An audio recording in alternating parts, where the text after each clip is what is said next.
Mesopotamia. Latar belakang peradaban lembah Mesopotamia. Dari Mesir jauh ke timur, melalui lautan padang pasir yang kering dan gersang, yaitu lembah Mesopotamia. Lembah ini diapit dua sungai, ialah sungai Efrat dan Tigris. Tanah makmur yang terletak di antara kedua sungai tersebut menganugerahkan kehidupan yang makmur pada penduduknya. Maka tidaklah mengherankan apabila Mesopotamia senantiasa diperebutkan oleh berbagai suku bangsa yang silih berganti datang menyerang. Hanya suku bangsa yang kuat, ulet, dan pandai dapat bertahan di tanah yang menggiurkan ini. Dengan demikian, Mesopotamia terbentuk menjadi kampung halaman bagi beberapa suku bangsa yang sedemikian kuat, ulet, dan pandai hingga mampu membangun suatu kebudayaan setingkat kebudayaan masyarakat Mesir kuno. Yang pertama-tama datang menetap di Mesopotamia sekitar tahun 4000 sebelum Masehi adalah bangsa Sumeria. Bangsa ini berasal dari utara dan sekitar Laut Kaspia dan merupakan bagian dari ras Arya, ialah ras yang berkulit putih. Sejarah dan kebudayaan bangsa Sumeria ini terutama terungkap dari peninggalan-peninggalan lempengan-lempengan tanah liat bertulis. Huruf-hurufnya berbentuk gambar-gambar seperti paku. Oleh karena itu, tulisan tersebut dikenal sebagai tulisan yang menggunakan huruf paku. Kebudayaan Sumeria dan Mesir kuno memiliki banyak persamaan. Deretan dewa-dewi yang melambangkan aneka kekuasaan juga dipuja oleh masyarakat Sumeria. Selain menemukan roda kereta hingga memungkinkan pengangkutan hasil bumi lebih cepat, bangsa Sumeria juga telah menggunakan perhitungan atas dasar kelipatan 1. Satu hari adalah 2 kali 12 jam, 1 jam adalah 5 kali 12 menit, 1 menit adalah 5 kali 12 detik, 1 tahun adalah 12 bulan, dan sebuah lingkaran terdiri dari 30 kali 12 derajat. Tidak lama kemudian orang Sumeria dihalau orang Akkadia, sebuah suku bangsa yang berasal dari padang pasir Jazirah Arab. Suku bangsa ini adalah bagian dari bangsa Semit, ialah nenek moyang dari bangsa-bangsa Arab dan Yahudi. 1000 tahun kemudian, orang Akkadia ini dikalahkan oleh suku bangsa Semit lainnya, ialah orang Amorid. Pemimpin orang Amorid itu Raja Hammurabi mendirikan sebuah istana yang agung dan megah di kota suci Babilonia. Raja ini juga merumuskan undang-undang bagi rakyatnya, ialah Codex Hammurabi, sehingga Babilonia merupakan kekuatan yang paling baik tata pemerintahannya di dunia kuno. Lalu orang Hetit datang menyerang dan memusnahkan segala sesuatu yang tidak dapat mereka rampas. Orang Hetit ini beberapa waktu kemudian balik diserang dan dikalahkan oleh orang Assyria, bangsa yang ganas dan suka berperang. Justru dari orang Hetitlah orang Assyria memperoleh ilmu untuk menggunakan besi sebagai senjata. Kekaisaran bangsa Assyria menaklukkan tidak hanya hampir seluruh lembah Mesopotamia, tetapi juga daerah Syria dan daerah-daerah Mesir. Pemerintahan yang keras dan kejam diatur dari ibu kotanya yang megah, Nineveh.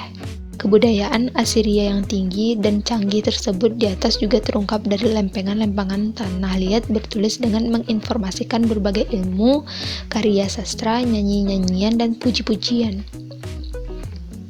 Kemaharajaan Assyria yang megah dan keras ini pada akhirnya sekitar 700 sebelum Masehi dikalahkan oleh suku bangsa Semit lainnya, ialah orang Khaldea.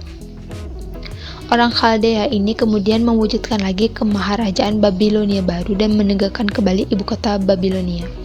Ibu kota ini berkembang menjadi pusat berbagai kegiatan sosial publik dan budaya yang terpenting di masa itu.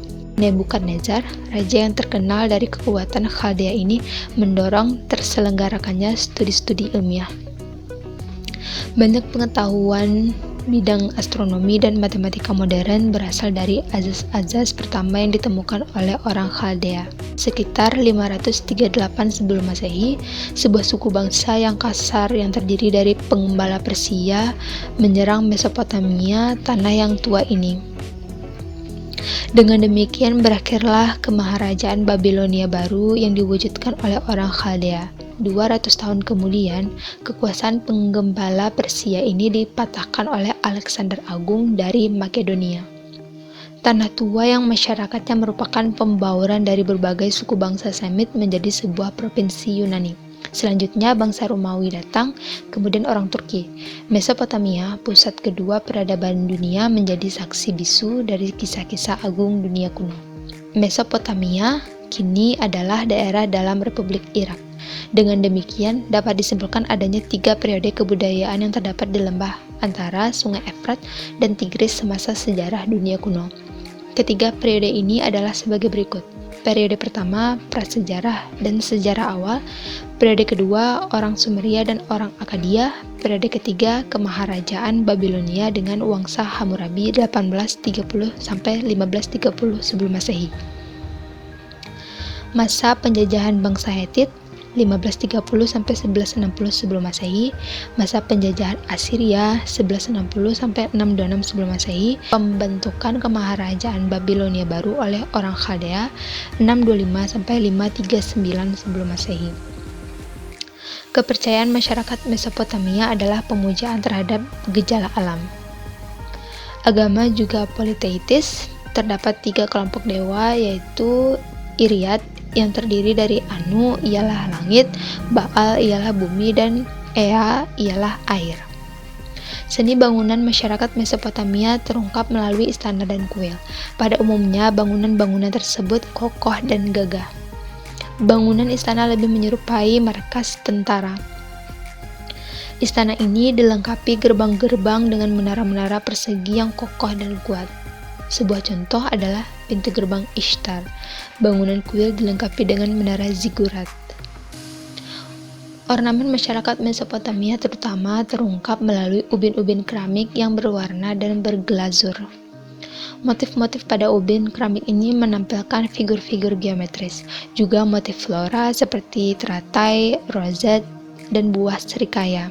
Seni patung masyarakat Mesopotamia menunjukkan sifat lugu, berat, bergumpal, berkesan frontal, konvensional, primitif, dan cenderung dekoratif monumental seperti yang terdapat pada patung dari masyarakat Mesir kuno. Seni relief masyarakat Mesopotamia nyaris 3-dimensional, hampir menyerupai patung. Pada umumnya, relief menggambarkan figur penjaga menara. Figur ini berwujud hewan berkaki 4 namun bersayap dan memiliki wajah manusia. Rambut dan janggut pada wajah ini distilir secara dekoratif. Pada umumnya, relief tidak menggunakan perspektif, mengungkapkan pembagian bidang yang tidak teratur, dan menampilkan figur-figur dari samping namun mata ditampilkan dari depan. Hewan yang banyak diungkapkan melalui patung dan relief adalah singa dan kuda.